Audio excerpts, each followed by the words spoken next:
నా పక్కనున్న ఈ అమ్మాయి అయితే ఈ కార్డ్స్ తీసుకొచ్చి నాకు ఇచ్చింది భయ్య. దీంతో ఒక టాయ్ అయితే తనకి చేసామని. సో నేనైతే సరే చేసేద్దామని చెప్పేసి రెడీ అయితే అయిపోయాను. ఈ వీడియోలో చూపించినట్టు ఈ కార్డ్ని అయితే మనం ఈ విధంగా ఫోల్డ్ అయితే చేయాలి. సో ఇలాంటి కార్డ్స్ మనకి చాలానే కావాలి భయ్య. అందుకని నేను ఫాస్ట్గా ఈ కార్డ్స్ని అయితే ఫోల్డ్ చేసేస్తున్నాను. మీరు కూడా ఇలా చేయాలనుకుంటే వీడియోని ఫస్ట్ ఒకసారి అబ్జర్వ్ చేయండి ఎలా మడత పెడుతున్నా అనేది. సో దాని తర్వాత ఈ 2 కార్డ్స్ అయితే తీసుకున్నాను చూడండి. బ్యాక్ సైడ్ 2 హోల్స్ అయితే ఉంటాయి ప్రతి కార్డ్కి.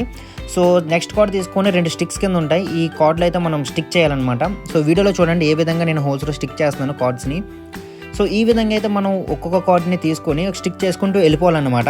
సో ఇలా స్టిక్ చేసుకుంటూ దాని ఒక సర్కిల్ షేప్లో అయితే చేసేస్తున్నాను నేను. సో ఒక సర్కిల్ అయితే ఫామ్ అయిపోతుంది మనకి. మీరు చూడండి ఫాస్ట్ ఫార్వర్డ్లో పెట్టేసారి వెళ్తుంది.